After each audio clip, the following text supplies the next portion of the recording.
வணக்கம் மக்களே, எல்லோரும் எப்படி இருக்கீங்க? நான் பேசுகிற சவுண்டை விட என் வளையல் சவுண்டு தாங்க கிடு கிடு கிடு கிடு கிடுன்னு கேட்குது. அப்புறம் எங்கள் ஊரில் பொங்கல் வந்து பார்த்திங்கன்னா இன்னும் ஒரு வாரம் இருக்குங்க.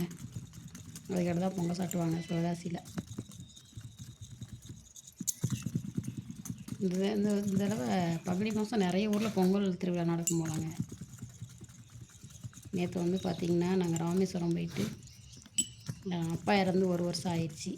அதனால் அங்கே போய் ராமேஸ்வரம் போயிட்டு அவருக்கு வந்து திதி கொடுத்துட்டு, அப்புறம் பார்த்திங்கன்னா திருச்சுழியில் வந்து விளக்கு போட்டுட்டு, அங்கே வந்து எங்கள் ஊருக்காரங்க வந்து திருச்சுழியில் விளக்கு போடுறது வந்து ரொம்ப வந்து ஒரு பெருசாக நினைப்பாங்க.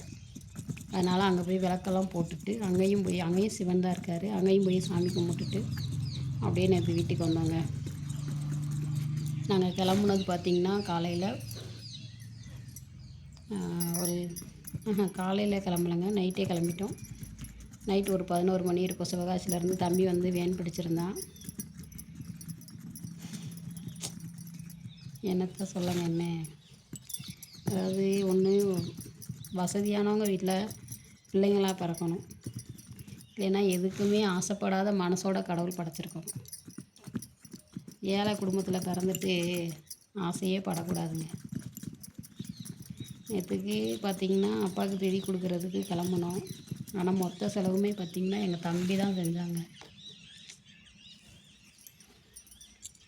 எங்களுக்கு வந்து கொடுக்கணும்னு நினச்சாலும் பைசா கிடையாதுங்க. எங்களுக்கும் மாமியா இறந்து எங்களுக்கும் பார்த்திங்கன்னா 10 ரூபா கிட்ட செலவாயிடுச்சு.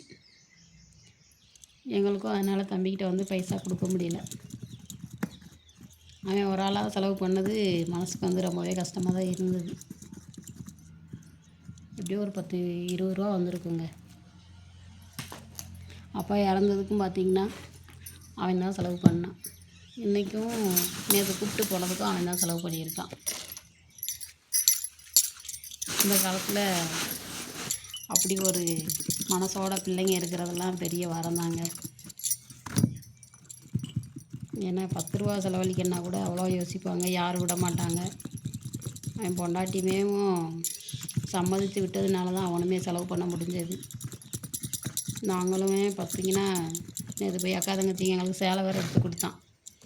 ஆமாம், எல்லாத்துக்குமே, எனக்கு மட்டும் இல்லை, என் தங்கச்சிங்க 2 பேருக்கு, என் தம்பிங்களுக்கு, அடுத்து பார்த்திங்கன்னா எங்கள் அத்தைங்க 2 பேர்த்துக்கு, என் பையன் நீர்மோளம் எடுத்தான், அதனால் அவனுக்கு ஒரு ட்ரெஸ்ஸு. நேற்று அவனுக்கு பிள்ளைங்களுக்கு வேறு, அவன் பிள்ளைங்களுக்கு, தம்பி பிள்ளைங்களுக்கு, தம்பி பொண்டாட்டிகளுக்கு அப்படின்னு நேற்று பாவம் அவனுக்கு ட்ரெஸ்ஸு செலவெல்லாம் இப்படி ஒரு 10 ரூபா வந்திருக்குங்க. மொத்தம் எப்படியும் ஒரு 30 ரூபா செலவு பண்ணியிருப்பான் நேற்று செலவு மட்டுமே.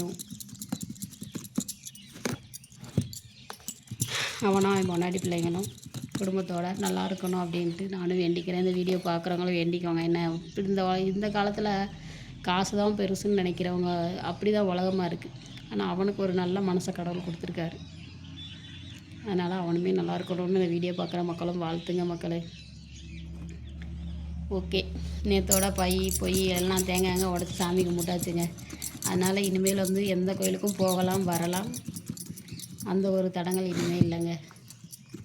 ஓகே உறவுகளே, நம்ம வீடியோ பார்க்குற மக்கள் லைக் பண்ணி சப்போர்ட் பண்ணுங்கள். ஓகே, பாய்.